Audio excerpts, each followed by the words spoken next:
I get? Oh, I'm too hot. Wait, here. So can you hold this? Yeah.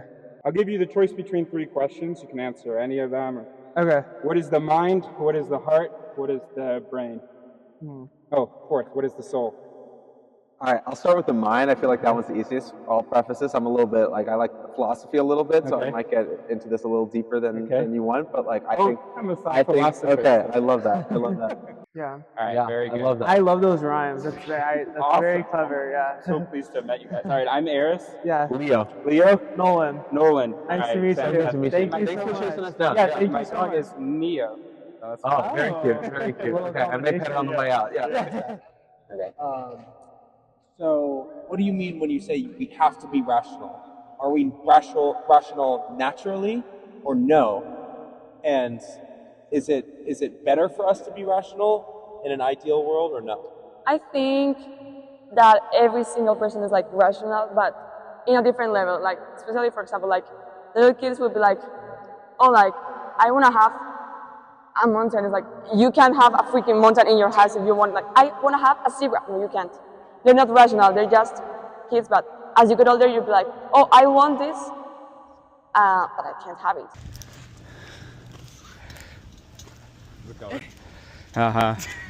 You see the flashing light? Not clearly enough. It's pretty faint. Yeah, this is Stanford. Nice. So this is a bit of a goodbye tour you're doing for us. Showing us the places you're going to be saying bye to, right? Yeah, so this is it. I made a little poster. I hope you like it. Nice. I am going to love it. That's great. Thanks, big dog. Let's talk on the couch. Let's talk on the couch. Let's turn off the light. Off the light for the video? Oh, here we go. I turned it off. Should I like undo that and turn it back on? Oh, sure. Yeah. Oh, okay. The lighting. The natural lighting. Yeah, the lighting's good. It's nice. It looks good. Okay, very good. Excellent. So what's your name, bro? My name's Jason. Jason. Nice to meet you, Jason. And where you a student? Yes, I'm a senior. Senior? Where at? At Stanford. Stanford. Yeah. Okay, cool. Where are you from? I'm from San Francisco. San Francisco, local. Local, yes. Very from good. the actual city. A lot of people Oh yeah, say they're from San Francisco, but they're not actually from San Francisco. Oh, they're the worst. Yeah. We're from the city of Chicago, and we hate. Oh my God, I'm living people. there this summer. Are you serious? Yes. Well, I was actually being a poser. We're from the suburbs. That's really cool. Where are you gonna be? I'm living in do you know Noble Square? It's right next to Wicker Park. Okay, I know Wicker Park. Yeah. You know Noble Square? No, but I know. It's like on the way. It's Okay. Like on the, Bro, you have to give us a tour of Chicago sometime. I mean, I need to give myself a tour. Yeah, but you just sound like you know more than we do. Oh yeah. Well, yeah. He doesn't. I don't know anything. Very good. Poser. Yeah. So, tell me more about what you thought about what this conversation might be about. You know, Leo told me that people are irrational, and I fully agree. And I feel like we often assume that people are fully rational, and they're not. So, Right. I think we need to shed a lot of assumptions. Can you tell me what that means to you, that people are irrational? Yeah, I mean, people are fundamentally, everybody is driven by emotions and are unaware of how the emotions affect the way that they walk about this world. Do you, when emotions are... And insecurities. So like could we group that under like fears? Sure. And then make that under emotions? Yes. Okay. So you're thinking, you said people aren't aware, which means that when these emotions are active and influencing the thinking processes, we're not feeling it, or we're just not acknowledging the influence. Can you tell me more about that? Yeah, I feel like people, including myself, don't really acknowledge that we often find ourselves not in control of our emotions. Like when you get super angry, a lot of people are like, I totally have a right to be angry because I've been hurt. Oh, and then we this. justify it. Yeah, and we justify our anger, and we don't recognize that like our anger has negative impacts on other people. Absolutely. And if we want to be actually rational and like actually come to a solution and come to a conclusion, Right. you have to let go of anger or whatever and fix it with like, or like replace it with some love, intention, some collaboration, love, collaboration, etc. Cool. Okay, very good. Do cognitive biases, what does that mean to you? I have to think about that, but Okay. I feel like it's when your brain is biased, probably by learned experiences or traumas. Okay. Right? Like I think like say you were bullied when you were younger, you probably have a cognitive bias that everyone's kind of out to get you, everyone's out to bully you. Right. Maybe. Installed by those childhood experiences. Right. Okay, very good. And then the emotions, that's a natural interference with our reasoning. Like, you think we're born with that, or is that something that we learn as well? I think everything is a combination of nature and nurture. I think some people have a predisposition, like they have a natural temperament when they come out of the womb. Yeah. And that's very natural, and that's probably genetic because you really, I mean, what happens in the womb is also your environment affecting you. So I don't really, maybe everything's environment if you go that far, but you know, the biggest thing is the environment. I mean, like if your parents grow up, or if you're growing up with your parents and they're arguing all the time, that definitely has an impact on your development and your emotional No kidding, yeah. attachment. So yeah. Okay, so you seem to be kind of familiar with a lot of these questions. You hit me with some good keywords. Mm-hmm. Awesome.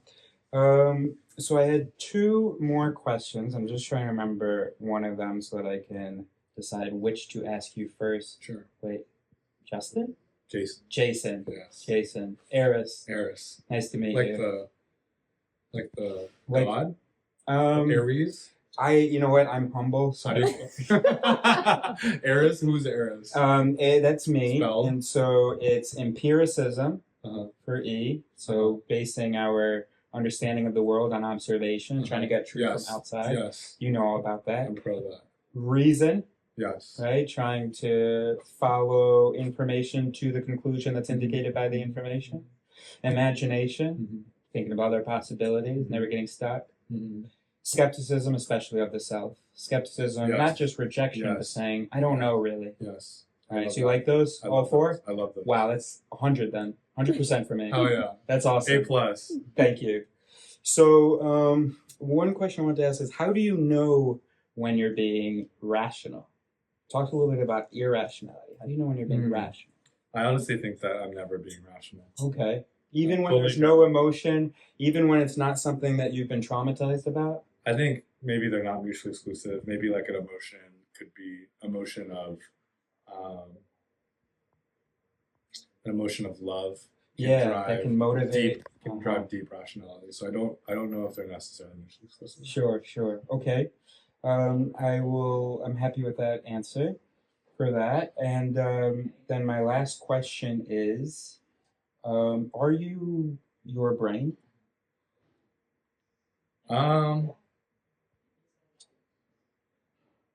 So this is like a more spiritual question. Is it? For me, I think that I am a part of a.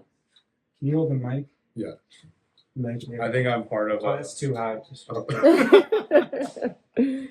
I think I'm part of a collective consciousness. Okay. A greater being. Very good. It's not that the way that I like to think about it is there's universe. I'm part of universe with a big U. And so there's not really any separation between me and other people and other things in this world, whether they be plants or animals or tables or chairs or whatever. Okay. We're all part of a greater consciousness. Right. Everything has its own ecology and its natural way of being. Okay. So, the brain is a part of me. It's an organ that is a part of me, and I am a subset of the universe. So. Very good. And then the brain's a subset of you. Yeah. Okay, very good. As much as my heart is, and maybe whatever a soul is. Okay. So then it sounds like neuroscience, I mean, except for, I don't know, maybe about, thank you, yeah. If you couldn't hear that last bit, it sounds like neuroscience isn't the most relevant. I mean, it's relevant, like things, but it's not like, oh my gosh, people need to know how their brain works, because I mean, they should know how life works, how the world works, find their place in it. And then, if they want to learn about biology, one organ to learn about the brain. Yeah, I think more information is always helpful. Knowing how your brain operates and its kind of modes and functions is helpful to thinking more deeply about yourself. And wait, can you elaborate on that? And then we're going to be done. Can you elaborate on that? What about the function of the brain can be useful? Like, for example, like I'm in this class right now about psychedelic medicine, and we're learning about how psychedelics affect the brain. And I think what we're learning from that inquiry is maybe some deeper answers about how creativity works, how processing of emotions works, how traumas are inflicted on people's brains and how they can be resolved. I think, like, especially if anybody is curious about neuroscience and they have the capacity and they have the scientific basis to study it, they definitely should. But there's also kind of like this, I feel like sometimes there's this like constant pursuit of the truth that can stress us out, especially when we can't find the answers. And you have to also be okay with not knowing everything. Because again, you were saying skeptical, bro. It's like, yeah, we take all these things for granted, but they might all of our assumptions might be wrong. Yeah. Like even the fundamentals of economics is like based on rationality. Everyone's a rational actor. Bro, there's such jokes, bro. I don't know if you study that, but yeah, honestly, everyone's economists are jokes, bro. Yeah, everyone's trying to optimize their own self-interest, and thinking it's possible, and thinking, and they don't know. But nobody knows how to maximize their own value. You know who tried to the name of the person who tried to save economists and the whole field of economics? Danny Kahneman. That sound familiar to you? Okay, cool. So that's what we'll finish off with. Oh yeah. Thanks. I know it gets heavy. That's what we're gonna finish off with. Yeah. I want you to keep talking with Leo and check out maybe something. I mean, Daniel Kahneman, he won the Nobel Prize in economics for telling you how to irrational? Huh? Is he? He's a psychologist. What's his book called? Thinking Fast and Slow. Oh yeah, I've seen that. I've read pages of that. Okay, read a few more. Yeah. And that's my closing suggestion. I will. Thank you, Jason. Thank you. Awesome. Oh, is there not a light? Is it going? Yeah, you hear a little beat. I did. Okay. Great. All right, Leo. Come on up, bro. I don't want this on my neck. It's tickling my neck. Maybe. What's up, Esteban? Do you want to talk about the mind? Okay, that's okay. All right. Hit me, bro. We can use this as a prop or not at all. We can just talk casually. So I came over here. I'm good. Thank you. Welcome to Stanford. What are your first impressions? I met some cool people. Beautiful campus, beautiful weather, but I don't think that's really you guys, but it's still something nice to say. Smart people, I bet, but I think that's really just reputation. Probably. Yeah. And oh, dude, it doesn't seem to be like a great bathroom situation. You expect like a little, like, especially in a place like this. I don't know who you're going to tell my recommendations to, because I don't want to waste them. If you're going to tell the dean, I'll let them know.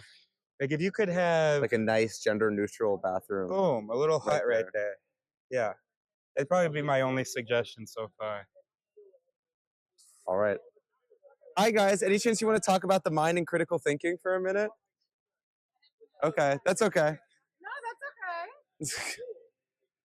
What was her answer? I have no capacity. That's hard to argue with. But you're trying to get other people, and I'm right here, bro. Do you have any questions for me?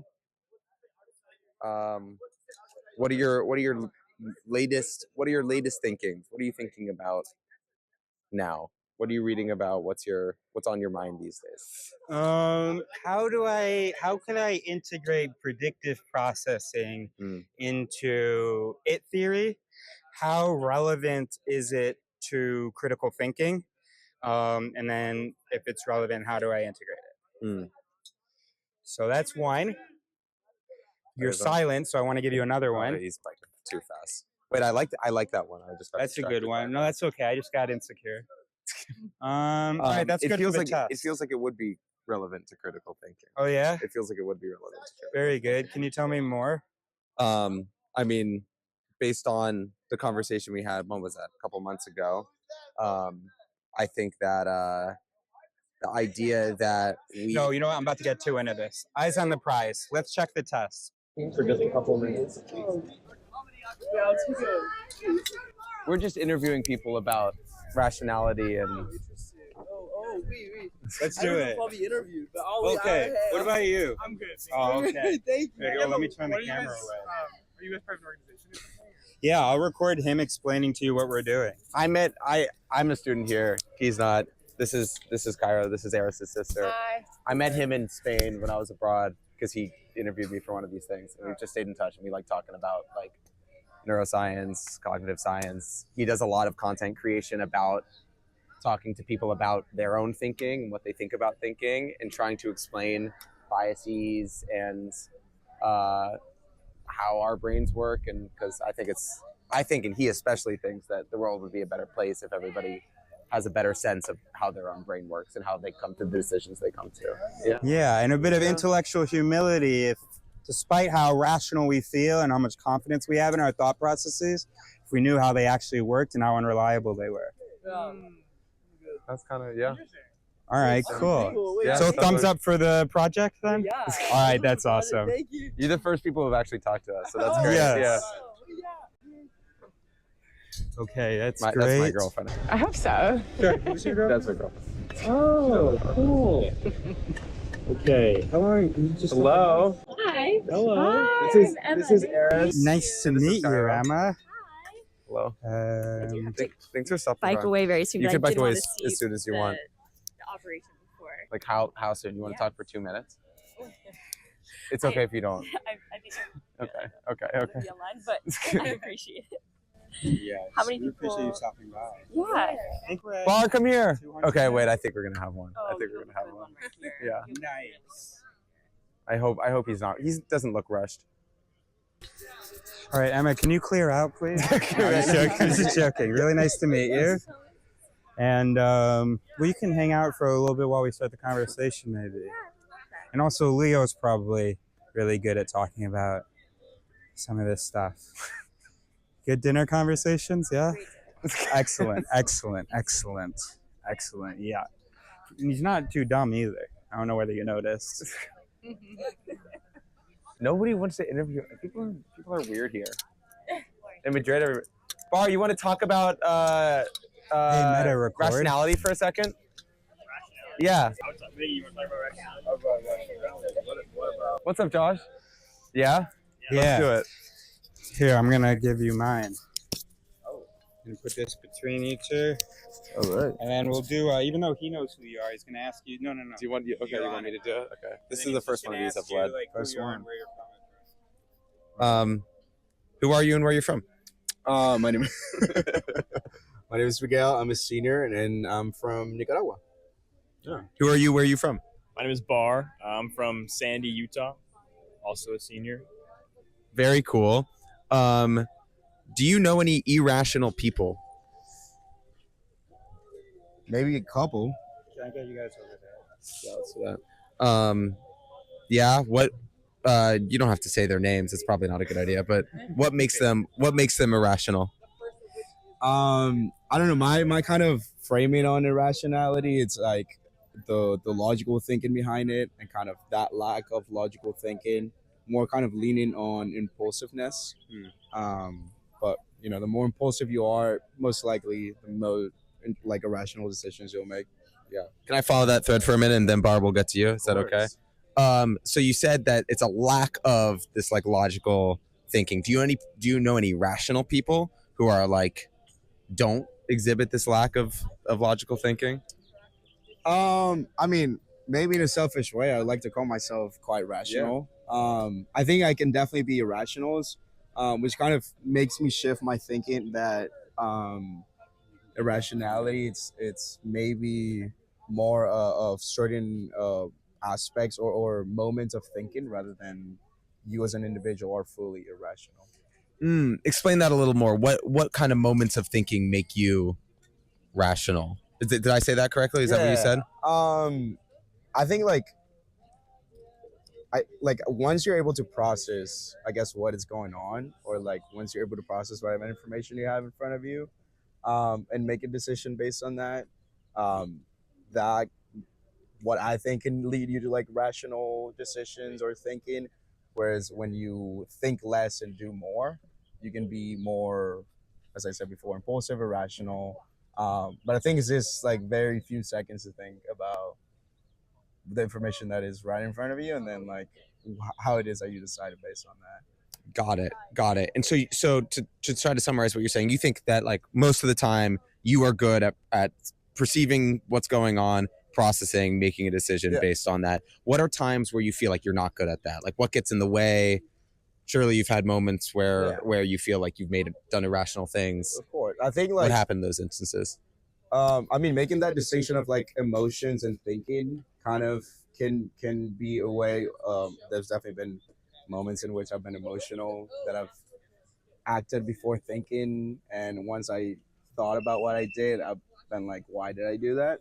I think also a big part of like college life is like like the ways you get impaired by substances.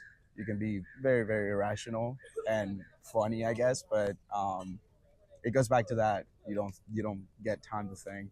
Yeah, absolutely. Bar, let's get you involved here. Do you have any immediate thoughts on that? And if no, I'll pry him out of you. Yeah, you wanna clip that on him while we? Yeah, that's perfect. Yeah, I think my initial thoughts is that I thought it was interesting that Miggy said that everybody was rational, because I think I would say everybody's irrational. And I don't know if anybody's completely rational at all. Go more. What else did you disagree with that Miggy said?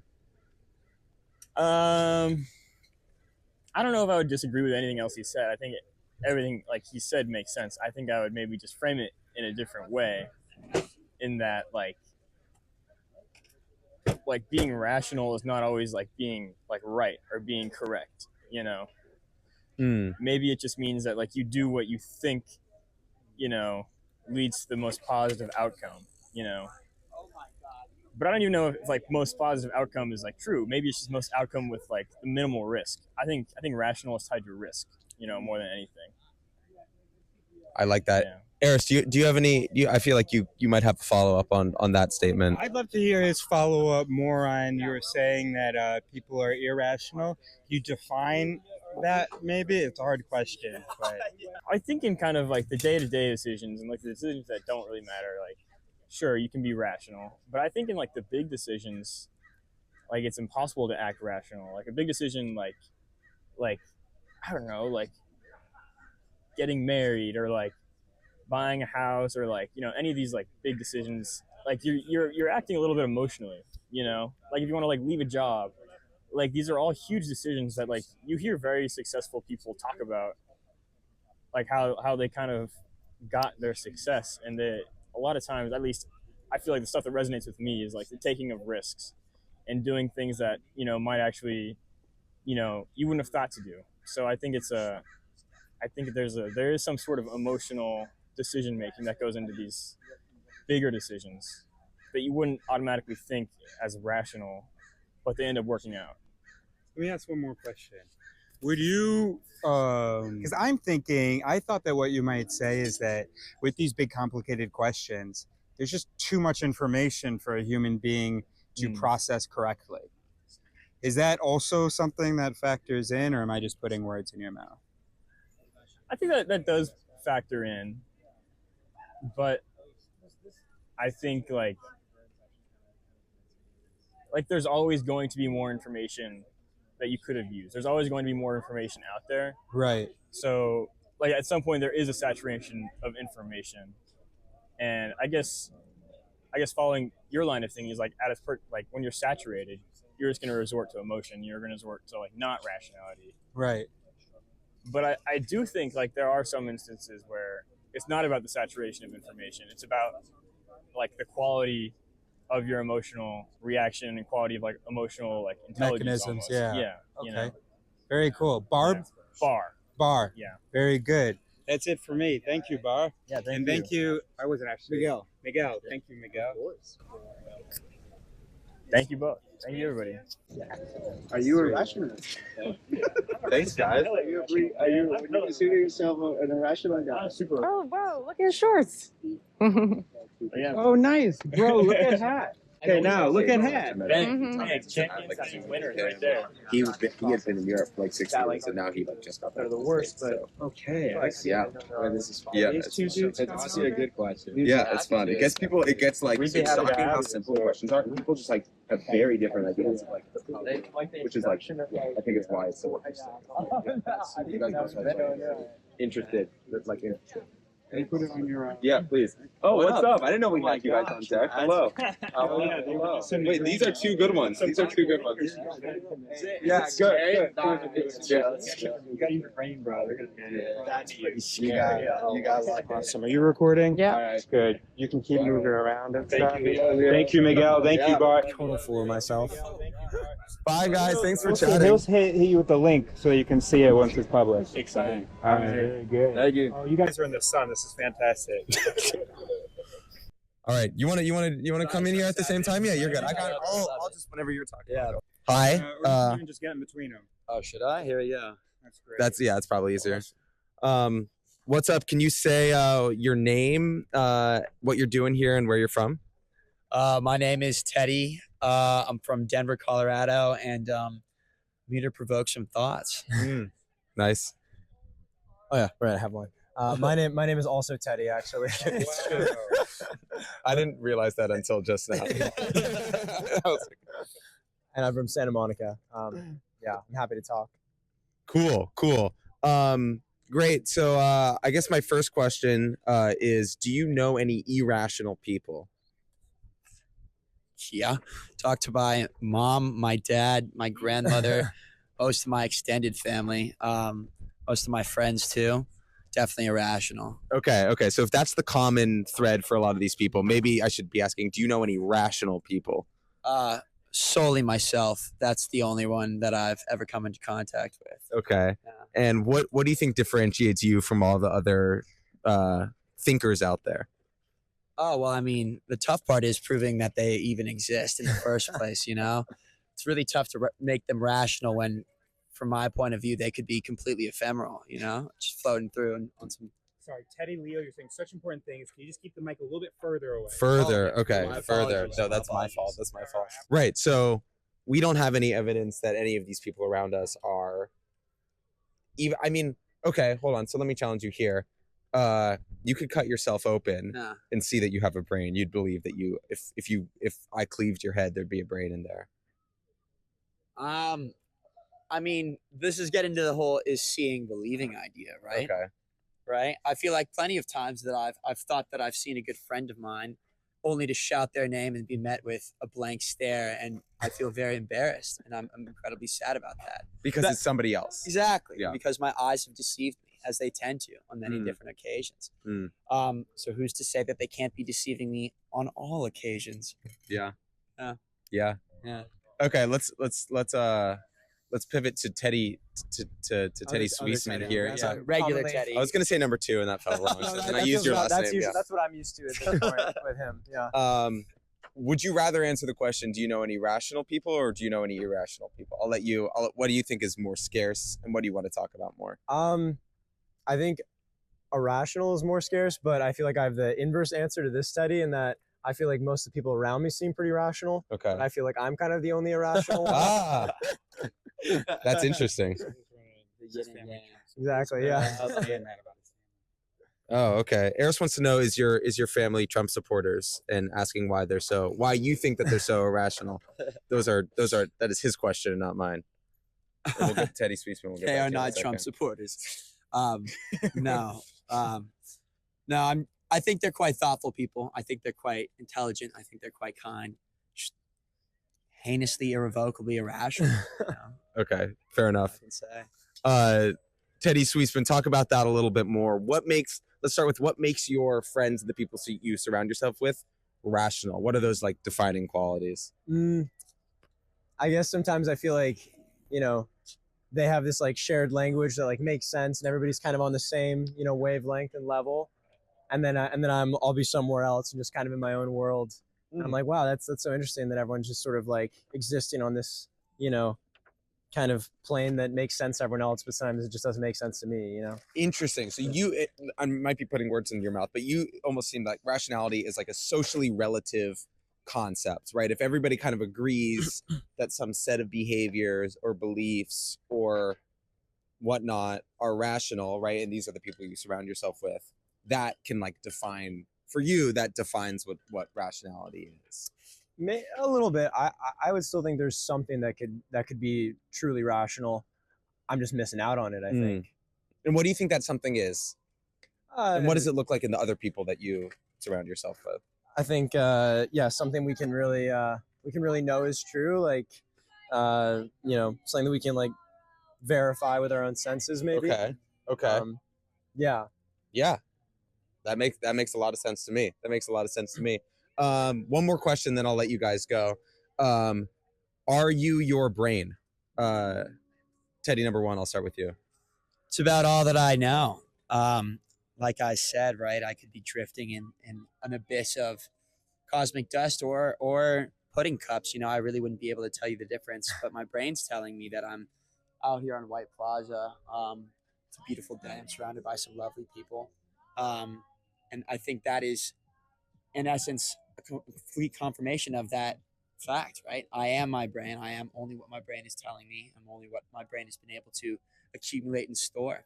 If I'm anything more than that, then something else is going on. Yeah, I think, therefore I am. Yeah. Teddy Sweetsman, are you your brain? Maybe a little bit, but I feel like I'm also part of other things. Like I feel like, even though maybe I forget sometimes, like I think I'm very connected, or I think everyone is just part of everything else at the same time. So, yeah, I'm maybe some of me is my brain, and some of me is just the rest of the universe. To borrow a statement from a past interviewee from 30 minutes ago, Jason Chen, my brain is part of me and I am part of something bigger. Would you say you agree with that statement? Sure. To some extent? Okay. Sure, yeah. Very nice. Very nice. You guys got anything more here before we set them free? All right, Teddy Wayne. So you said that, sound like you said that you were your brain. Yeah. Okay. So if I said that your brain were biased, right? 100%. Okay. So then what do you do about that? You try and tailor it to be as unbiased, to be as So you try to tailor the brain to be unbiased? It is kind of an inextricable relationship, right? Okay. Like, I am my brain, and yet I have control and I have the ability to change and manipulate that brain, right? Like, so you have learn control things, over the brain. Can you tell me what that might look like? Like the making it less biased or controlling or changing the mechanisms of the brain? I think you're describing education, right? Like sitting in a classroom or sitting in amongst a group of friends, listening to them talk about things, letting that kind of sit with you in your brain, see how that makes you feel, and learning kind of, if it makes you feel strongly one way or the next, push your brain in that direction. Allow that to kind of sit with you, remember that, and then your brain is now, while it is one thing, you have changed a little bit, and so has your brain, right? The chemistry itself has changed, as have you. As have you. Okay. Are we having any issue? Double Teddy. Hello. G Buddy for the top row. There we Greg, go. Come over here. What is it? You want to take a microphone? Guys. Hi. Nice to meet you. What's your I name? am Gianna. Gianna. Nice to meet you guys. Deep in the weeds right now. Oh gosh. Yeah. What did I interrupt? So we're trying to figure out. Teddy says he is his brain, but also talks about a relationship that he has with his brain, and we're just about to try to sort that You guys out from the Neuro Lab? semantically. We're just going to focus on that question right now, and then I'm going to answer all your questions. Okay. Okay, cool. Wait, who is this for though? Yeah, who's this? Oh, you want to know what it's about? Yeah. Absolutely. Are you from the Neuro Entitled Lab? to that. Yeah. No. Leo, do you want to tell her Hi. what what this are is we about? doing? Why don't Leo can answer I this? haven't We're in the even- weeds. Yeah, we stay in there. We'll stay in there. Notice music, I think that's This is just definitely part of brain the. activity moment because Absolutely. it's definitely working. All right, back to it. So what are we going to do about that sort of the semantics of this? About you are your brain, but also you have control over your brain? Yeah, I think that's something that kind of arises with the paradoxical nature. Like as soon as you have something that's conscious, that thing has to exist, yet that thing is also going to interact with itself, right? Okay. Like, That's what consciousness is, a perception of oneself. Okay. So I think, I mean, I believe myself to be conscious. I hope Right. you're in the same boat. NPC here. All these questions were typed into me this morning. So. Of course, Yeah. of course. Once you kind of have that, like, what else is there except to have that relationship? Yeah. Okay. Very good. But what if I just offer you, say that you are your brain and it's your brain sort of controlling or interacting with other aspects of itself, other parts of itself? Would that phrasing be okay with you? So I am my brain. Repeat Yeah. that one more time. Anytime you need to talk about a relationship, it's more between components of the brain rather than the brain as a whole and you as another entity. Or Are you interested in taking my microphone? I think I have to run. Correct. Okay. Right? Yeah. Okay. I'm kind of on board with that in a technical sense. I'm popping in here. Hey, you Excellent. guys. Come do here I, again. do I really Gianna. think Gianna? that's like, Nice to meet you.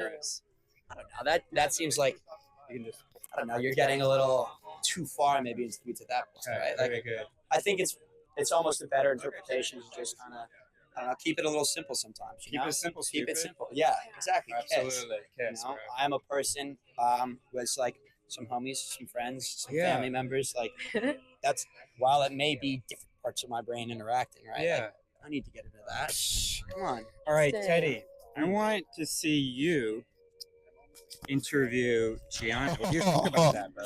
I love it. Can I ask you a question? Yes, absolutely. I was wondering because I asked him whether you guys are working on like articulating your brain as it relates to specific mental illnesses or like any No, we're- so actually specific the- niches of mental health. No, the neurotypical, normal, daily thinking processes. Okay. People underestimate how flawed those are.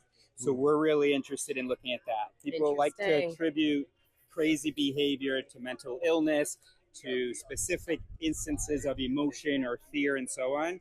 And what we've learned from our reading is people like Daniel Kahneman, peace be upon his soul. Thinking fast and slow. Teddy the man, you gotta join this. Yeah. Great book. Great book. Excellent.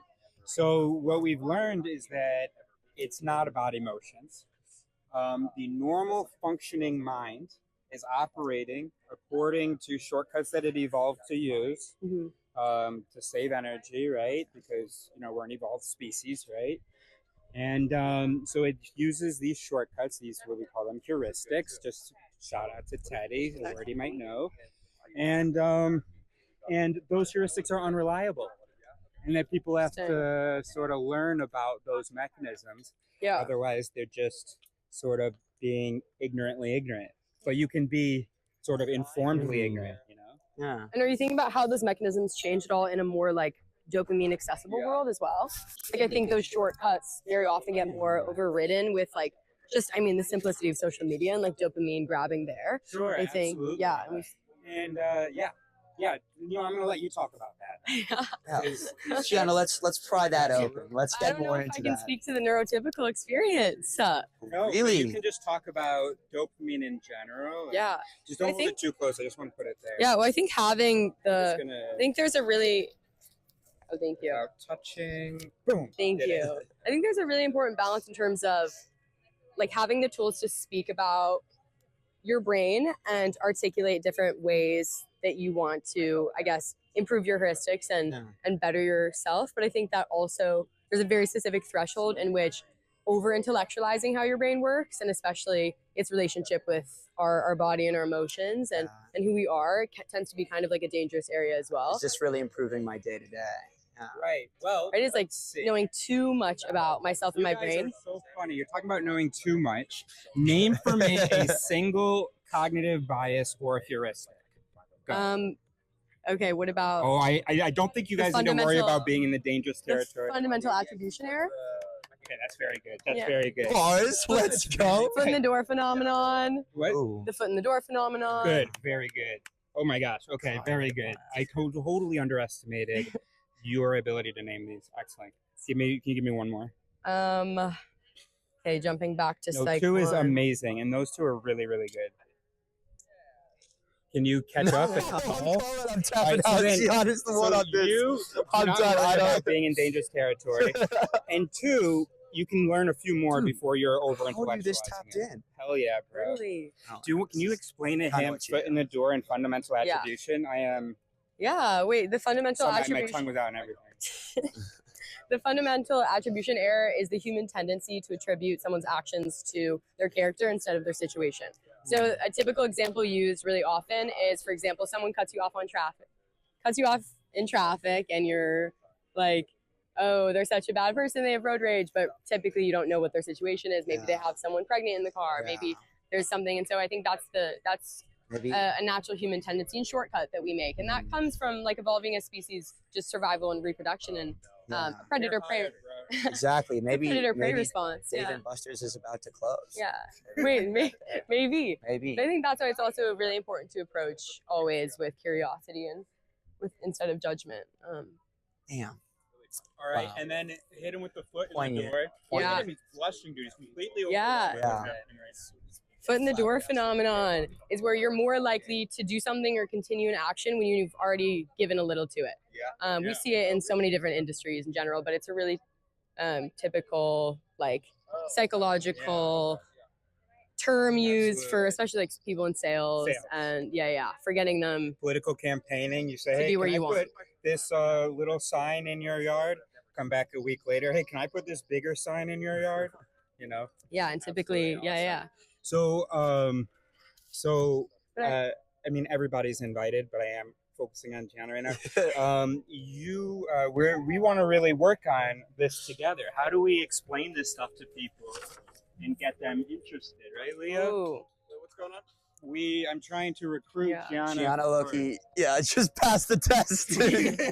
Well, I think Gianna one just thing flexed about up. like to get to a point of I think open communication about critical thinking is you really have to understand your audience as well and think about like empathy, like where we're all at in terms of how we think, right? If we evolve with certain shortcuts, like that's we are where we're at often as a product of our environment, who we grew up around, the challenges that we've been through. And so I think in expecting or wanting people to join a critical thinking revolution, you also have to kind of meet them where they are and understand like with empathy ways in which you can encourage a diversion from where their past train of thoughts were to kind of get them to a new place. Because I think changing the way you think naturally comes with a difficulty in bearing of a grief of the way you used to. And so, I think this is an incredible movement that you guys are doing. And there's a lot of just like nuance and difficulty within trying to get people to change the way they think, and even breaking habits is so difficult just on the day-to-day. I'm going to grab this mic. Literally, don't be offended. And I'm going to hit you with some of the more hardcore stuff. Are you okay with that? Okay. Wait, is this going? Is this public? Is this going anywhere public? On YouTube, is that okay? I've got 218 subscribers, so you will be an overnight sensation. And if that bothers you, then cancel. Yeah. Okay. All right. Great. So can I keep going with? Can we keep talking a little bit? Do you have a second? No. I got so excited. We don't have to keep going if you want to. Wait, I could answer a few questions. Well, I want to actually tell you about some stuff. Moral support. Yeah, I want to talk to you about some stuff. So here's we were thinking that the first step may be. So let's talk about. So I think critical thinking is a pretty hard to define term. Here, can you hold this for her? Exactly. Thank you. So I think critical thinking is a pretty hard to define term. So I've broken it down into critical recognition, critical reflection, critical research, and critical resolution. So critical recognition, that's basically a recognition of the mechanism of the mind. How do we function? And then also the ability to recognize when one of these unreliable heuristics, we might be relying too much on a too unreliable heuristic, and being able to note that, wait, why am I saying yes to this guy putting a bigger sign in the yard? Foot in the door, bro. Oh, hey, I am absolutely pissed at this guy and he is garbage. Wait, I don't know this guy. Wait, fundamental attribution error, bro. Okay, so we're thinking that intellectual humility might be a product of this, just knowing about this, knowing that we are these flawed, fallible, evolved organs, and our ancestors did not need to be philosophers, did not need to think about complicated moral or political issues. They just had to fucking survive, bro. And so we're using basically the same mechanisms and telling ourselves that, oh, we're thinking about gods and figuring all this shit out. And we're not. So, yeah, so to have that humility to know that where we are, and then what could we do to trigger some better mechanisms without just expecting people to just be able to turn on better thinking. Absolutely. Okay, so that's thing one. Critical recognition, critical reflection is just like logical inferences and stuff. Critical research, scientific method, that one's taken care of. Critical resolution, a protocol for how to converse about things, given what we know about the brain. For instance, facial feedback hypothesis. Things are getting tense. Put a little pencil in your mouth. Yeah. See what happens, right? Okay, so that's that. Can you unlock this? Cool. And then here's the last thing. It's a list of some principles, of some illusions that minds tend to have about minds. Okay. And we think that if people knew these, that might be useful. So can you make that like full screen? So the Warsaw illusions, because Leo was in Warsaw when he came up with them. It's also an acronym. It's also an acronym. Sweet. W. You guys are doing. That's great. Thank you so much for saying that. Do you work with any like neuroscience labs, or are you doing it? No. Neuroscience labs have been trying to work with me, bro. So This is all kind of this is mainly qualitative research in terms of like. This is based on things reading others? and stuff. No, I mean based on reading more than Okay, my own observations. So I assume you've engaged with like Atomic Habits and all the kind of I would love to know what you think about I guess the most popular kind of like self-help or improving your way of thinking books, because Yeah, I don't think we're quite there yet. The research books, Kahnemans, there's a really, really good one by David McRaney called You Are Not So Smart. Each chapter, it's about 3 pages, and talks about a specific heuristic, bias, illusion, etc. So you'll have fundamental attribution error, you'll have confirmation bias, availability heuristic, all these things. And then he has a sequel to that, because once you read that, he's got the sequel, which is called You Are Now Less Dumb. So which those is interesting because I mean just within the phrasing of those books, there's psychological tools at work. Yes. Yeah, it's provocative. Interesting. Yeah, it's very good. But we're gonna have some of these conversations via Zoom. Because I'm about to wrap this up with my recruitment offer. Okay. So just a final piece to really put the bow on the recruitment offer, so you see that we're doing stuff. It's right there. It's right here, bro. It absolutely is, bro, because that's it is. So yes, he does. So I got to get rid of you soon, but let me get through this. No, not yet. So we've got free will. That's the first illusion. As though you can just. All right, great. That one we're convinced. Essence, that we're a singular essence to which we can attribute everything that we do. I'm still with you. Excellent. Rationality, that. Essence in terms of like an energy? No, just as in an entity, a singular, cohesive entity. So like rejecting dualism within the body. No, rejecting. Let's see. How do I? No. No, it's in fact saying it's much more than dualism, but just within the mind. Okay. So, like, for instance, we tend to, if someone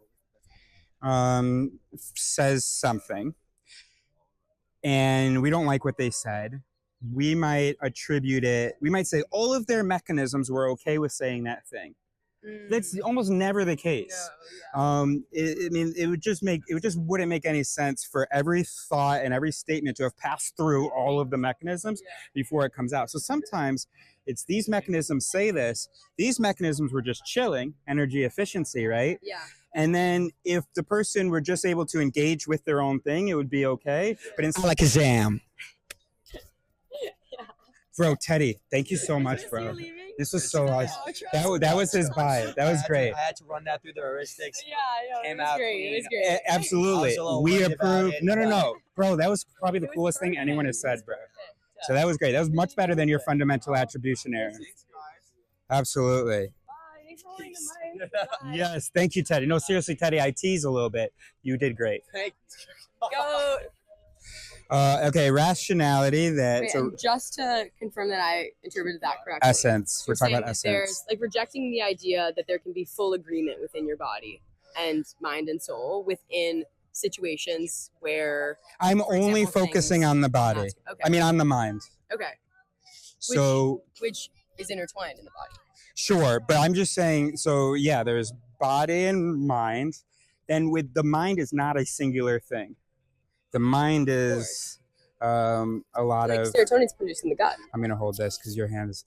Serotonin is produced in the gut. Sure. So I think we're gonna. Let me run through the list because I got a guy on deck here, Yeah. and this is fascinating. So let me just run through this. So rationality, the ability to whatever information you have, follow it perfectly to the indicated conclusion. That's not real. It's heuristics and then somewhat better heuristics. Sense that you see the world and yourself as it and you are. Okay. Not true.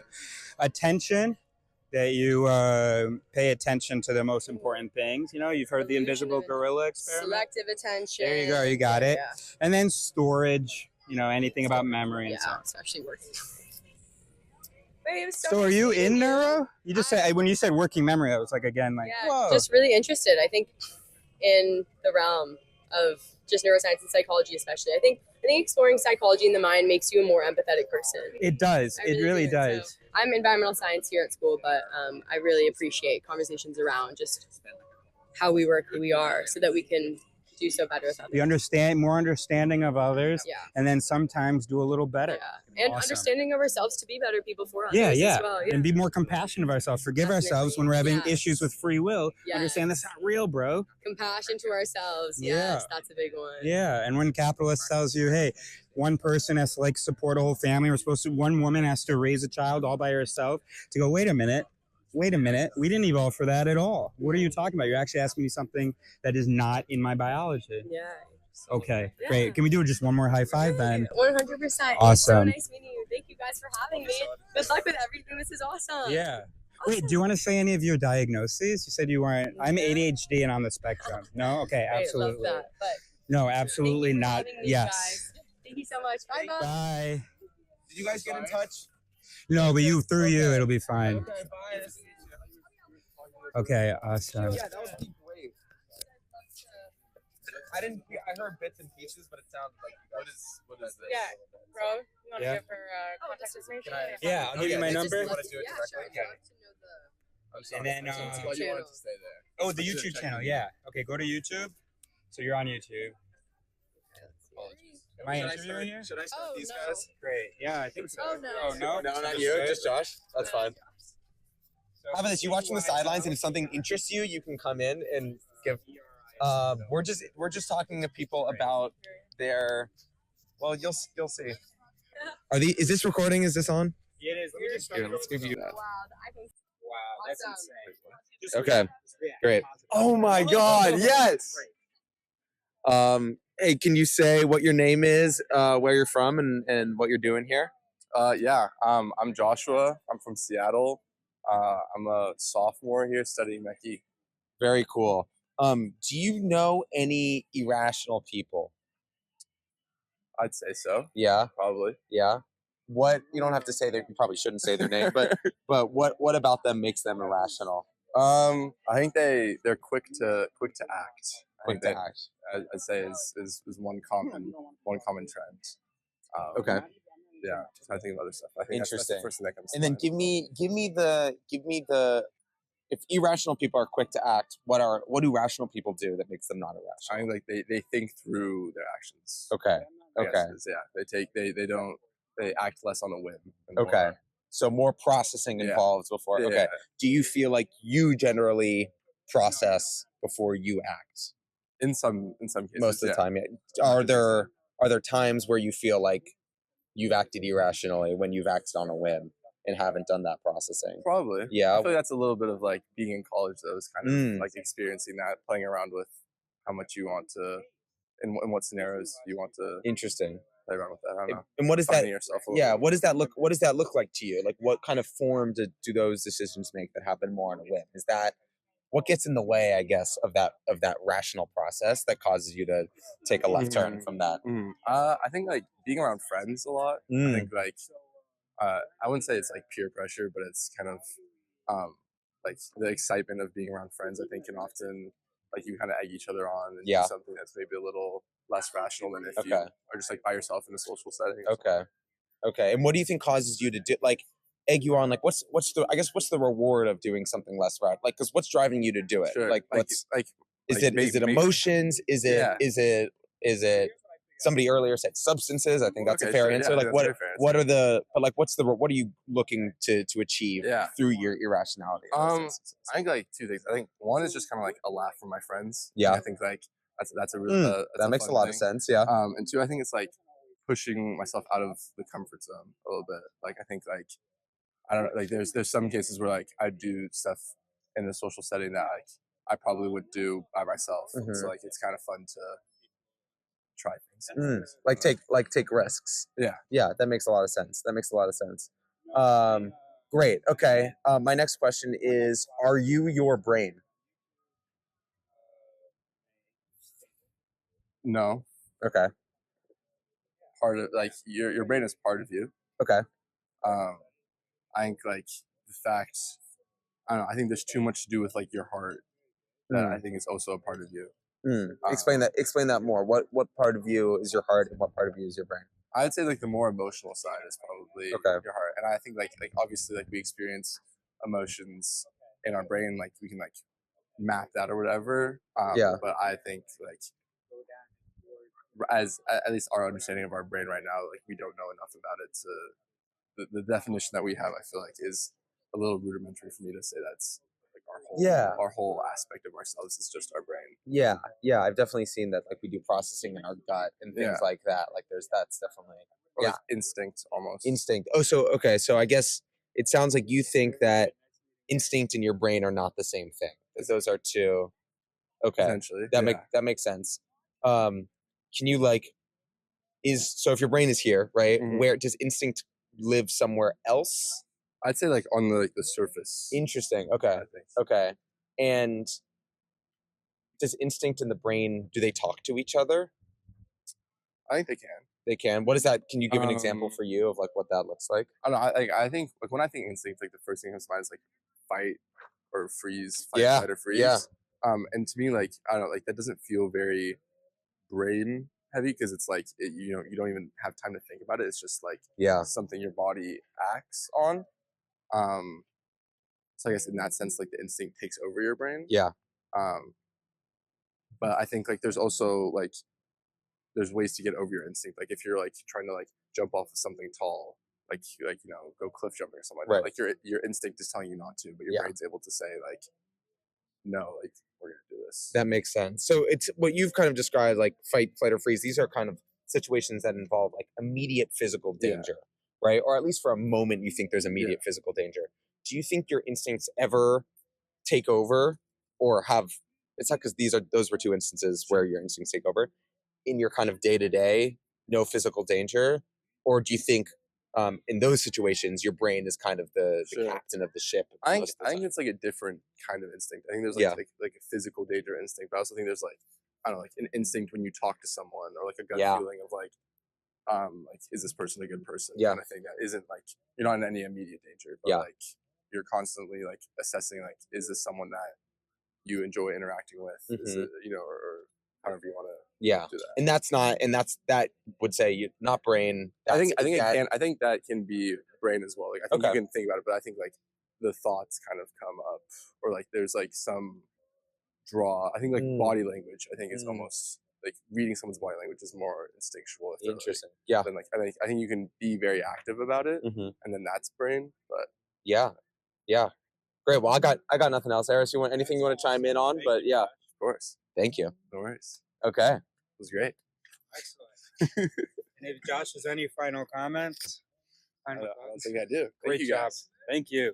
The backstory here is that when I was in Madrid, he came up to me and asked. He heard that I was speaking English. Oh, Eris heard that I was like speaking, and I said something that drew your attention. I forget what it was, but he came up to me and Nolan Mejia actually. Okay, yeah. We were walking around Segovia, and he was like, "Can I interview you about the?" You said like the mind, the body, and the soul. You said you had somewhat, and I was like, "Yeah, sure."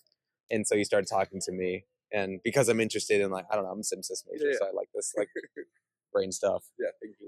We chopped it up, and then and then we hung out a few more times over the couple months where I was there. Eris was pretty thrilled to meet Leo. To be honest. Leo was pretty thrilled to meet Eris. So sweet. And then we've stayed. He was in Europe until a month ago. Yeah, I just got back after 10 years in Europe. Yeah. Wow. And so now he's back in the States. Mostly France, a year in Spain. Yeah. And so now he's visiting. And so he does. Do you want to explain what you why you started doing these interviews? Yeah. So I started doing these interviews because I've been reading about the brain since since I was a kid. I mean, about 12, and so I learned a lot about it. But I want to get really in touch with how do brains typically see themselves. My perspective has changed since and then how also can I bridge the gap? Because what neuroscience and psychologists figured out about the mind is not at all reflected in the zeitgeist in the public discussion. So it's kind of getting material, accumulating material, data, studying you, and then figure out also what kinds of things can we say to get you to maybe be even more humble about your own thoughts, to get you to want to learn about how your mind works rather than thinking that you know how it works, which most people do. So that's the goal. Yeah, that's it. Cool. Nice. Thank you, Josh. Yeah, no worries. Thanks for stopping by. Really good. And then Leo will give you I'll send you a link. We'll be on YouTube. Oh, yeah. Really? Yeah. Right. Cool, Josh. Awesome. Great to meet you. Great to meet you. Yeah. Maybe Yeah. Those? Yeah. I'm going to hit these first. Yeah. Hello. Can you just name a cognitive bias? No? Hi. Can I just ask you to name a cognitive bias? Or is that going to kill your vibe right now? will you see an improv show? I am, if I'm still here. Let's see. Oh, dude, I miss improv so much. You did improv? Yeah. I'm a big improv. A little at Second City. And then I've been in Europe the last 10 years, so I did a little bit in French, but it's not the same as doing it in English. So that is awesome, and I love improv people. You get a lot of hate on TV and stuff, but I am a big, yeah. Well, I think all improv people are great, but yeah, you guys are especially great too. That's great. Nice. Okay, so I'm looking at the date, Thursday, 7. Bro, I got to talk to my buddy because we're traveling together. Will we leave on? Yeah. Okay. There are so many options, and that's a really good point. Yeah. Okay. Awesome. So I think I probably will try to be there though. Okay. So is it time for my interview now? You want to do it? Someone? Sure. Where's it going? On YouTube? What are you gonna ask us? Like about the mind or brain. Are you moving away from me? A little bit. Okay. No problem. What about you? Yeah, can I do it and then tell you if it's good? Because I'm worried that I'm gonna say something offensive. Offensive? Yeah. I can edit it also, but I want to see if I can get a 100% yes from this one. Well, okay. Well, what? Sweet. I'll give it. No, you're totally good. Okay. All right. Awesome. Okay. All right. Great. And then if you want to jump in, you can. Okay. Does that sound good? All right. Great. So and then Cairo, move over here so that they can still. And what's your name? Jack. Jack. Nice to meet you, Jack. I'm Eris. Nice to meet you too. Where are you from? LA. LA. Cool. So we are talking to people about how the mind works. We're trying to see how well minds know, how much minds know about minds. Sure. Okay. So, could you name a cognitive error? Well, what do you mean by cognitive error? I mean a heuristic, illusion, bias, effect, or fallacy that the mind makes systematically as it navigates the world. Well, I think I have a tendency to read into what people are saying a lot. So, if people will say, if someone doesn't, text me back, then I'll, catastrophize about it. Right. Pretty classic for us neurodivergent.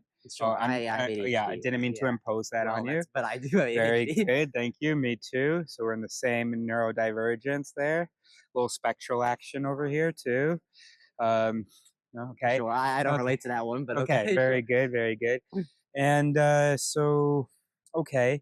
So, well, that was the main question. I was going to do some rapid fire with people about the cognitive error. But that's great that you're pointing out this habit that you recognize. So, what happens then when you catastrophize?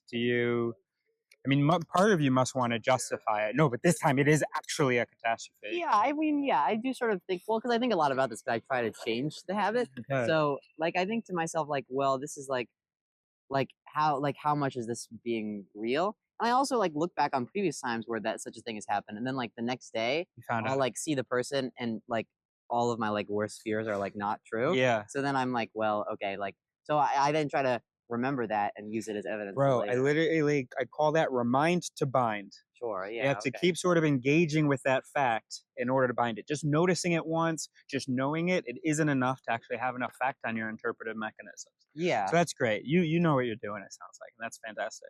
Oh, well, I thought a lot about it. I don't know if I know what I'm doing. No. Exactly, None of us knows what we're doing. Yeah. So you definitely don't know what you're doing. But compared to most people who like just aren't really noticing things and just believing in all of their interpretations, you know what you're doing. Okay. Well, I appreciate that. That's nice. Let me give you a book recommendation and then walk away. Okay. And I'm gonna take the mic with me. Yeah. So the book recommendation is You Are Not So Smart. Okay. Okay, and it talks about some of these mechanisms. One, for instance, is the spotlight effect, which is that we tend to, and this has been researched, we tend to have the impression that people are paying a lot more attention to us and remembering a lot more of our mistakes than we are. Very cool. Very cool. So that's chapter 29. You can skip that one. And read it again, bro. Read it. There's always value in thinking about these things, even if we have some knowledge about them already. So yeah, absolutely, Jack. So that's great. There's 48 of those. So 47 ones and other ones, and maybe 25 that you haven't even heard of. So that'd be pretty cool. Okay. Huh? You Are Not So Smart. Sure. What do you like? No, that's the title. Oh, that's the title of the book. Yeah, I got it. But is this like, are you with this like YouTube thing? Are you trying to like promote the book and be like, have you thought about these things for my book? No, I'm trying to promote a little self-awareness. Yeah. Okay. Sure. I'm trying to promote brains being humble about their own activity, not trusting all their thoughts, and being willing to read a book like that in order to learn about these cognitive errors we've been talking about. Sure. Yeah. Okay. Is the pointing too intense? I can keep No, my hand on definitely myself. not. Definitely not. All right. Yeah, I can take a look at the book. All right. Very good, Jack. Awesome. Okay. Well, I hope you come to our show. You don't have to if you don't want to, but it'd be fun. That'd be great. I'm a student here. It's improvised White Lotus, so it's like it's a free improv show, and we're the Stanford improvisers with the Simps to abbreviate. Oh, okay. That's and great. we have a bunch of shows. Peter's in your group, right? Yeah. Music? Okay. Yeah. For a moment, I thought about doing music.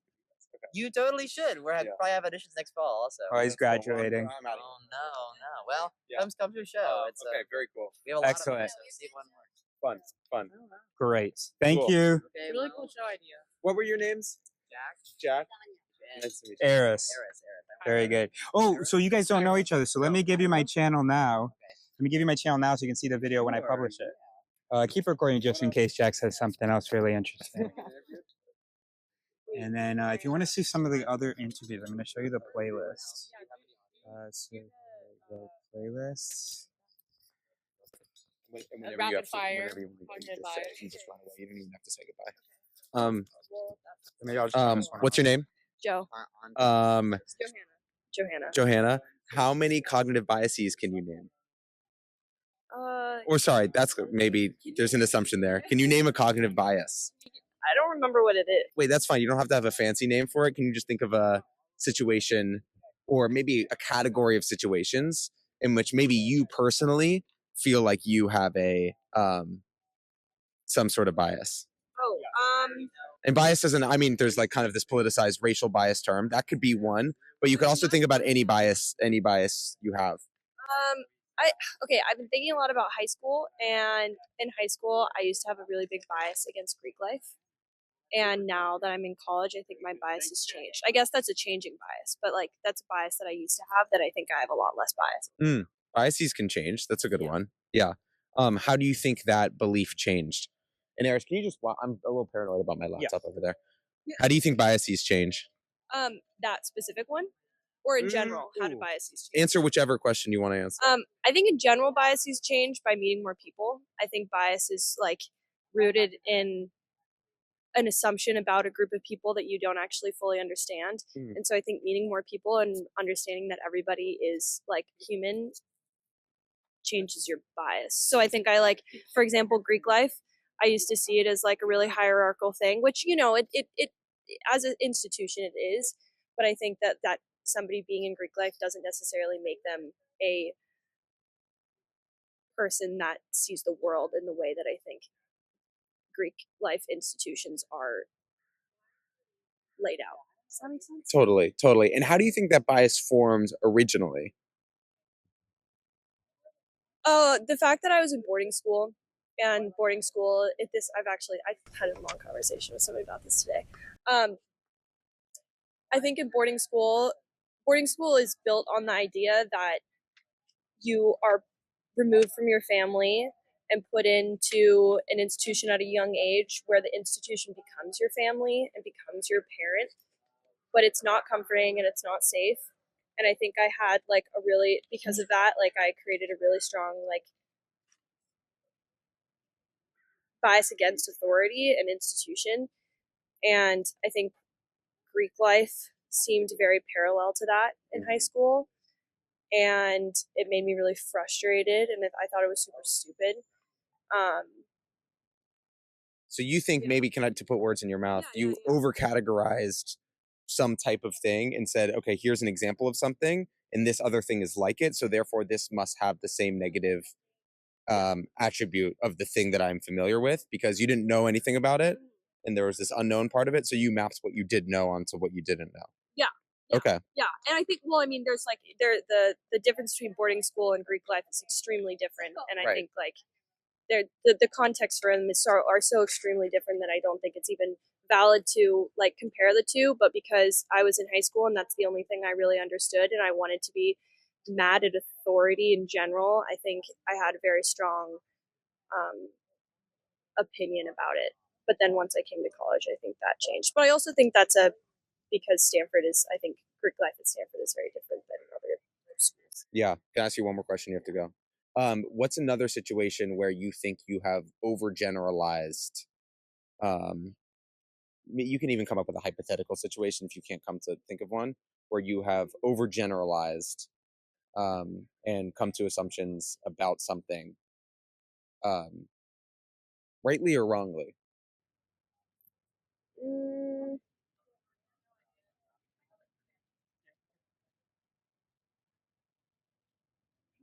You can say pass too.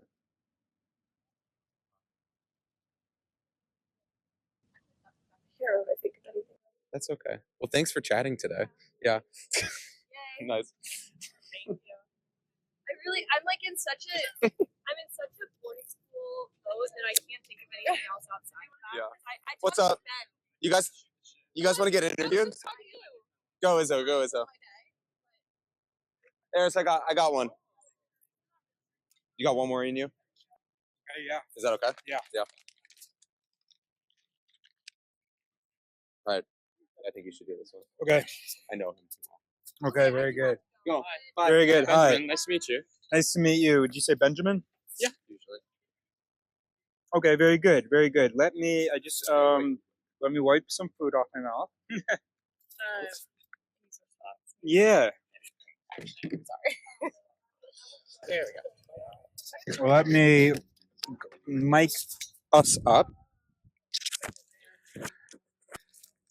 There we go. Excellent. Great. I know where they are, so that's okay. Nice. So my name's Eris. Where are you from? I'm from Los Angeles. From Los Angeles. Yeah. I'm surprised by how many people have been from California. I expected there to be... It's in the charter of the school that it has to be a third of the... I recently learned this as well. Okay, yeah. Now I understand. Okay, very good. So, can you tell me what cognitive errors are? Does that mean anything to you? Cognitive errors? Yeah. No. Okay. Can you tell me about rationality? What does that mean to you? Sure, I can take a stab at it. I can also take a that's what stab I at would like. cognitive errors. Let's do too. both. Okay. That's awesome. Okay, where my mind goes when I'm thinking about cognitive errors is, and I studied engineering here, and what they'd like to teach us a lot is there's what you know, there's what you don't know, and then there's you don't know. No, that's the last one. The one you last just one. said is the The last one. The one Yeah. I just said is the There's last one. what you Yeah. know, what you know you don't know. That's right. And then what you don't know you don't know. That's exactly right. So within that framework, I might consider a cognitive error to be a misassigning between category 2 and 3, right? Category of those categories. Yeah, Right, yeah, right, yeah. right. Okay. So you Actually, I'm not sure I follow, so keep going. you don't know. You think you know something. I'm not loving this. Maybe I'll back out of this. Let's keep playing with it a little bit, and then we can back out. 'Cause I just want to hear a little more. Okay, so read me out category 2 and 3 again, so I don't confuse them. Category 2 is you know what you don't know. Right. Category 3 is you don't know what you don't know. Right.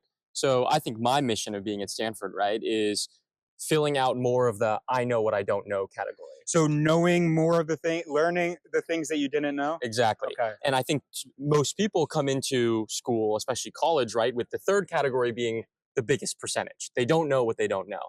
And over the course of Stanford, I've found that I've widened the second category. I've started to you learn more about all what that you it don't is know. that I don't know. Gotcha. My guess at a cognitive error, right, would be wrongly assigning, what I know and don't know into these buckets inappropriately. There is right? something very interesting in that. And I would, so I'm going to keep thinking about that in the framing. Yeah. But yes, there is something about, and also because that's a Rumsfeld quote, Donald Rumsfeld. You know that I'm is? familiar with the Okay. name. I think that was Rumsfeld who said that. And that was in a book that I'm reading now. I'm just trying to remember exactly what he said, but I don't think I'm going to. Okay, very good. So I'm going to tell you what a cognitive error is. So tell me if you can work with me if I say that you are a brain. Okay. Okay. So you are about 80 billion neurons. Sure. Okay. Supported by 10 times as many support cells. Mm-hmm.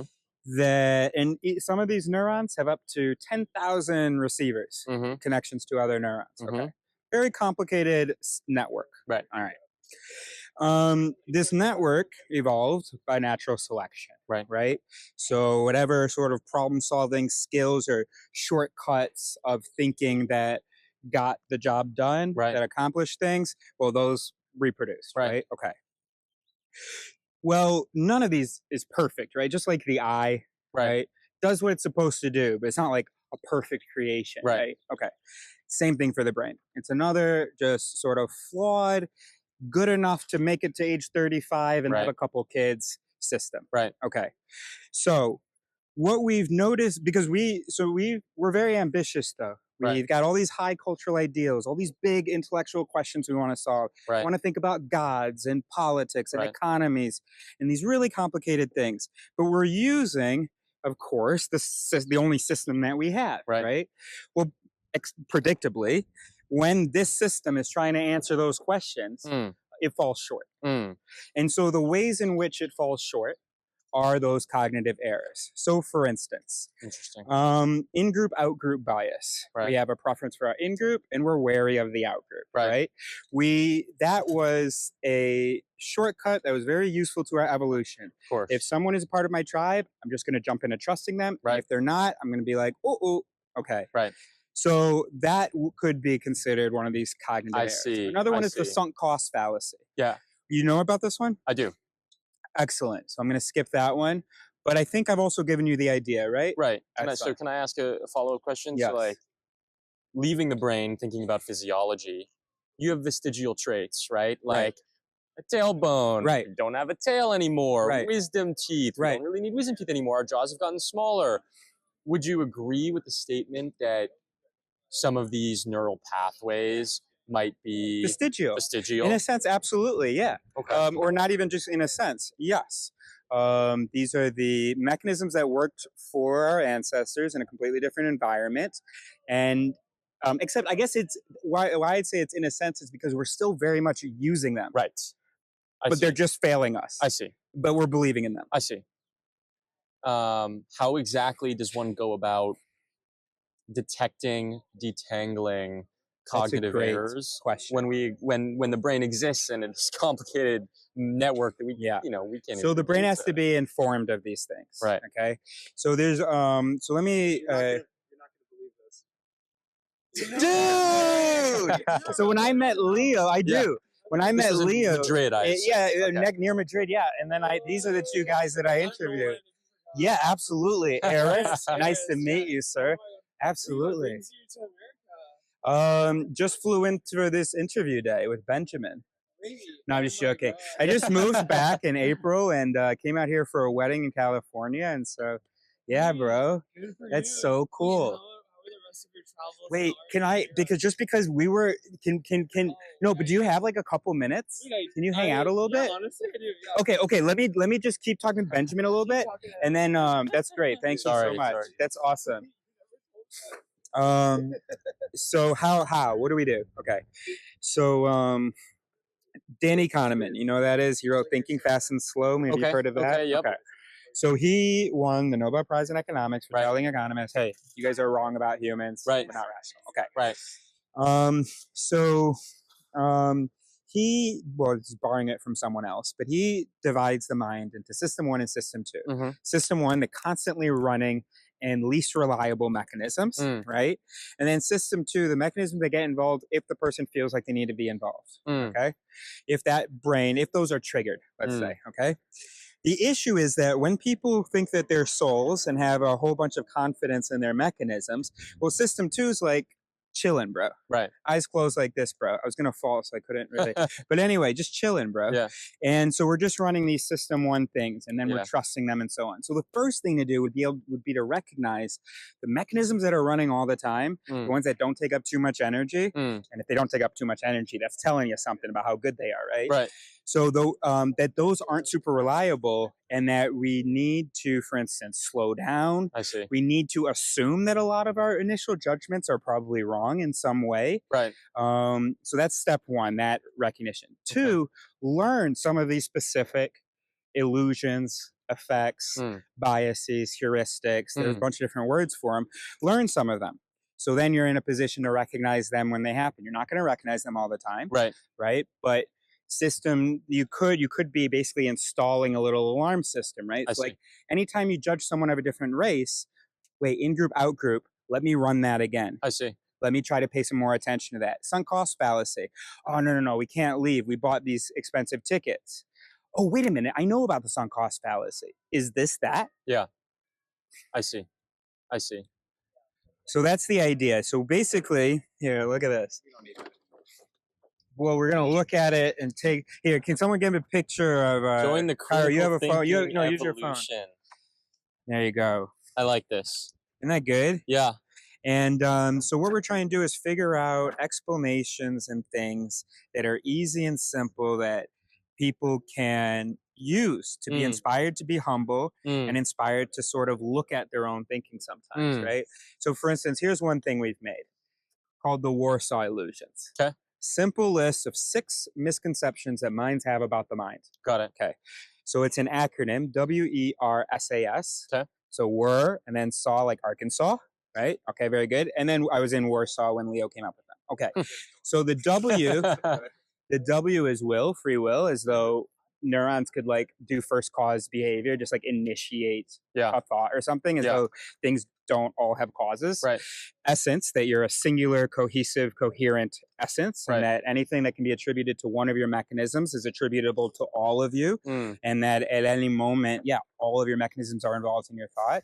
Rationality, that we are somehow able to, once we've taken in information, just follow it to its indicated conclusion, just correctly, like we have the correctly calibrated logical rules. Okay. Bullshit. Yep.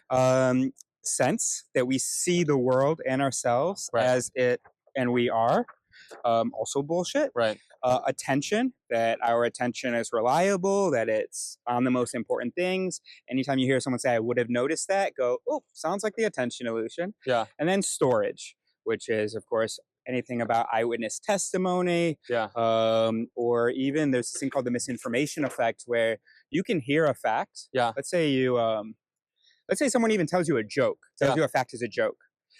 That's going to get in there, but that joke tag might not stay there. So then later that you might share that fact with someone and even be convinced that you read about it in some reputable thing. And that's called the misinformation effect. So there you go. Been seeing that one a lot. Seeing that one a lot. Yeah, recently. that's okay. Yeah. You want to talk about that? I mean, I think it's, relatively self-explanatory, but I think with more and more time spent on social media, right? Yeah. You're seeing something, you're seeing a TikTok, you're seeing some 7-second Instagram reel captures your attention with a fact. Yeah. A fact, right? And I have been guilty of this many times, going and repurposing that fact and being like, I read somewhere that blank. Yeah. Really where I read it was Instagram Reels. Yeah. But you're lucky if in that case you remember it. Sometimes you literally believe, I heard it from a professor, but no, it was Reels. Bro.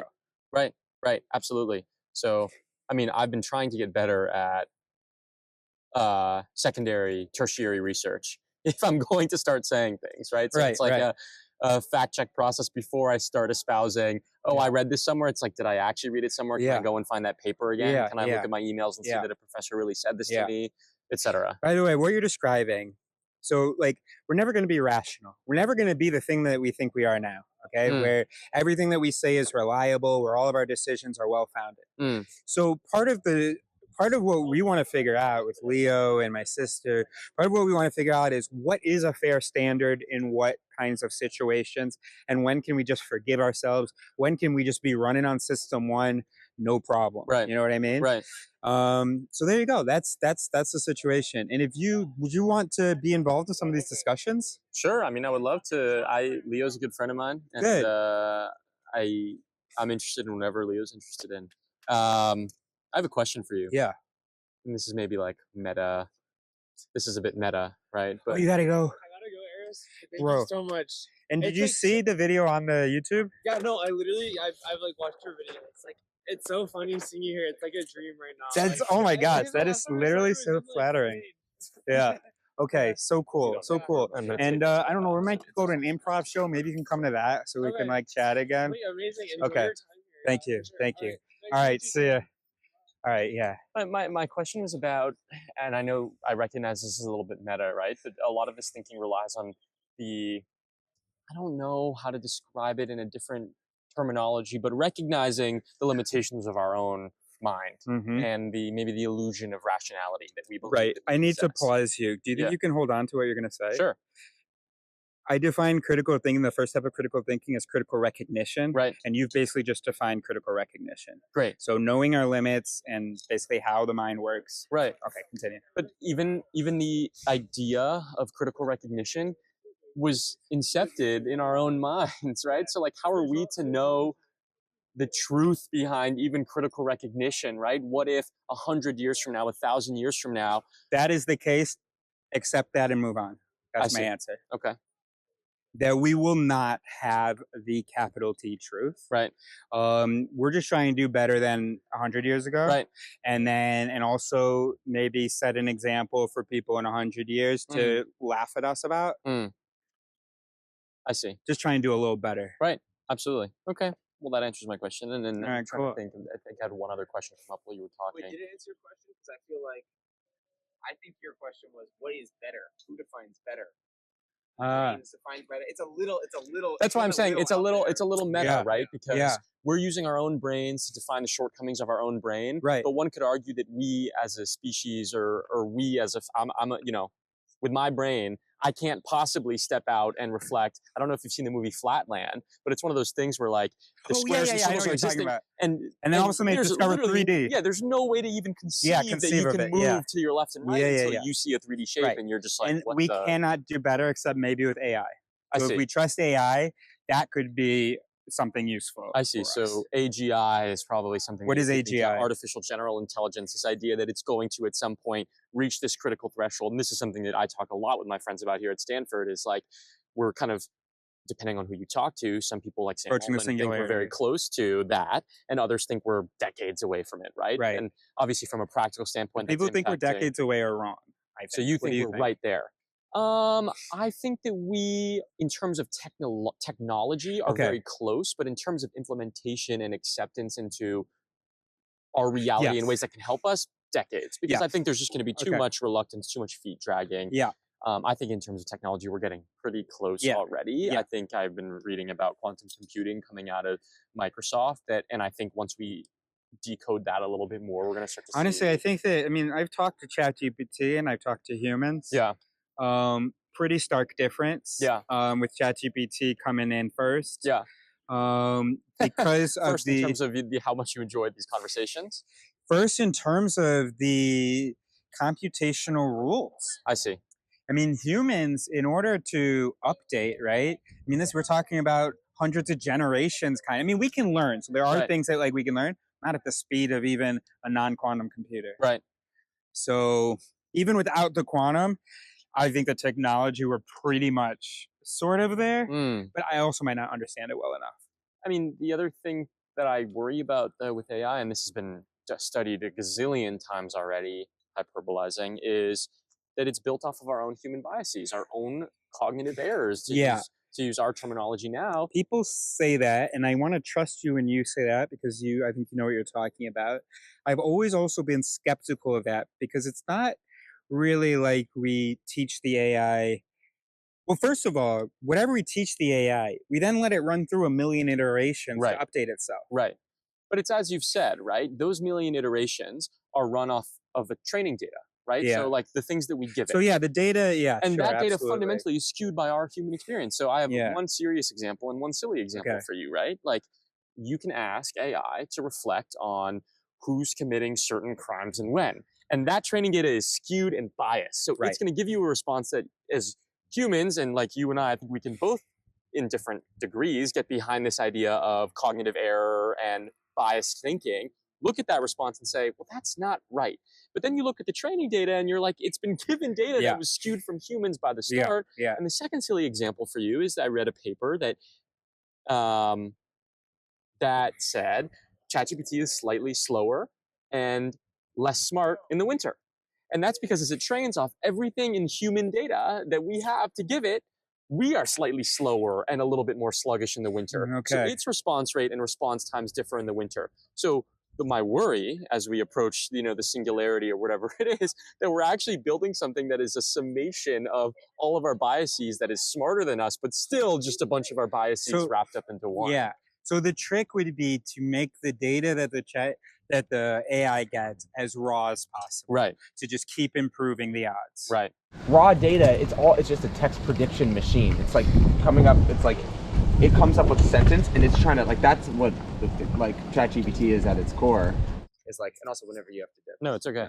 I'm free. ChatGPT at its core is like, you give it a text of words and it's just trying to come up with the next word.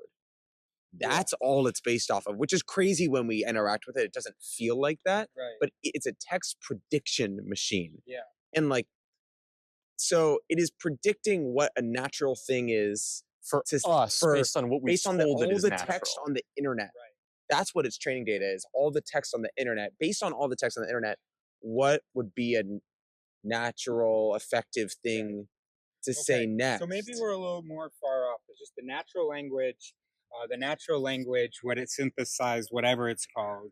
So maybe we're more far off than I think, and I'm just basing this on my impression with the thing. I guess what I would just maintain is that its heuristics are going to be better than ours. I mean, most likely, not guaranteed. But even if it's based on our stuff, that it'll still be probably better than ours. True. Yeah. That's true. Like you said, it will update faster when you say something like, when it gives you some bullshit answer when I'm doing my schoolwork and it says, you should do it this one. It's like, that doesn't make any sense. Right. Because of this. It will never make that mistake again. Right. It won't keep doing it. And so that's something where even though it was given faulty data, the question is, even with bad inputs and good processing, can you get somewhere better than humans with human input and better processing? It's a great question. That's the question. And I have no idea. I have no idea. It might just be a glorified, quick thinking text predictor for the rest of its. Like, I actually don't know if there is that next leap. I don't know. Yeah. A little different This than what we're has talking been about. Benjamin. Thank you for having me. Really, really. What an great. incredible set of things to think about today. Yeah. Let me give you a book recommendation. Have you read Thinking Fast and Slow? I have heard of it. Have not read the whole thing. So that's through. that's a long one, over Yeah. 400 pages. Yeah. What I can also suggest is You Are Not So Smart. Let me write this down. Yeah.